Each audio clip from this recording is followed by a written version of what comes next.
Bem-vindo ao podcast da UTI do HU da Universidade Católica de Pelotas. O artigo de hoje será apresentado pelo Dr. Pedro Vasques. Hoje, então, pessoal, nós vamos discutir um pouquinho sobre os efeitos não cardiovasculares dos agentes vasoativos.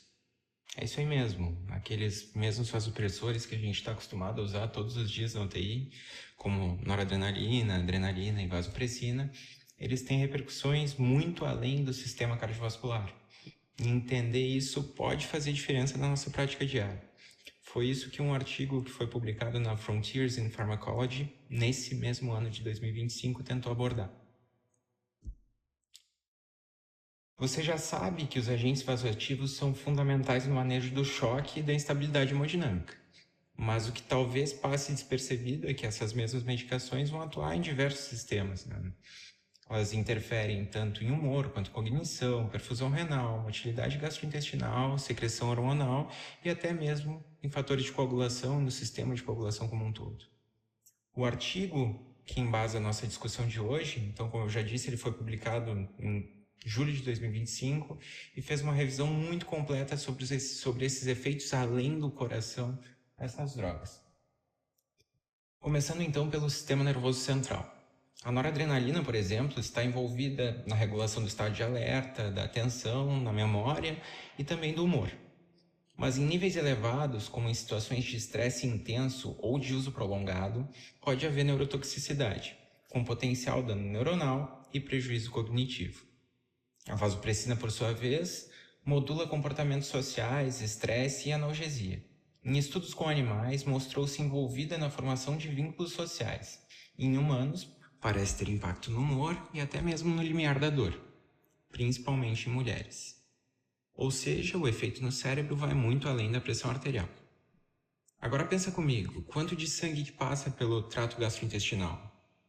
É muito, né? E justamente por isso é uma região altamente sensível à vasoconstrição excessiva. Altas doses de noradrenalina, vasopressina, podem reduzir o fluxo esplânico e levar assim à isquemia mesentérica, especialmente em pacientes com choque séptico. Além disso, a redução da perfusão intestinal compromete a absorção de nutrientes, barreira mucosa e aumenta o risco de sangramento digestivo. Portanto, se tu tem um paciente com instabilidade hemodinâmica e sinais de distensão abdominal ou um aumento importante de lactato, é hora de pensar na droga vasoativa como um possível vilão na história, atentando para o trato gastrointestinal. Quanto à função renal e endócrina, no rim o equilíbrio é bem delicado. A noradrenalina pode causar vasoconstrição da arteríola aferente, enquanto a vasopressina atua na eferente, o que pode, em tese, preservar a taxa de filtração glomerular. Estudos como o VAST Trial mostraram que a vasopressina pode ser mais benéfica que a noradrenalina na proteção renal em pacientes sépticos, com risco de injúria renal aguda. E quando falamos de metabolismo, os agentes vasoativos também não ficam para trás. As catecolaminas, então, elas reduzem a secreção de insulina via receptores alfa-2 e aumentam a glicemia, algo relevante em pacientes diabéticos ou sob estresse metabólico importante.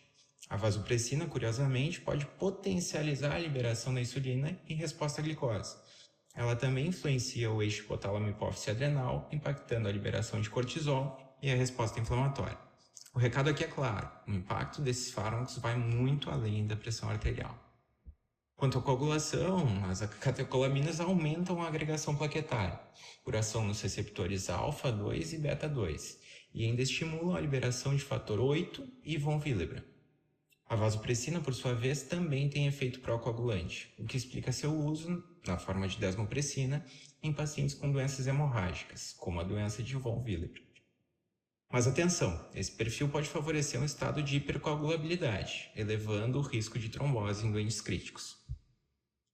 Sabendo de tudo isso, o que muda na prática? Primeiro, a gente tem que pensar em monitorar ativamente os efeitos não cardiovasculares dessas drogas. Isso inclui débito urinário, sintomas gastrointestinais, alterações neurológicas e parâmetros de coagulação. Segundo, considerar o uso combinado de agentes vasoativos, explorando sinergias e minimizando toxicidades. Terceiro, a individualização da terapia, respeitando as comorbidades e o perfil do paciente, é essencial. E por fim, investir em educação da equipe multidisciplinar sobre esses efeitos pode melhorar muito a segurança do nosso cuidado.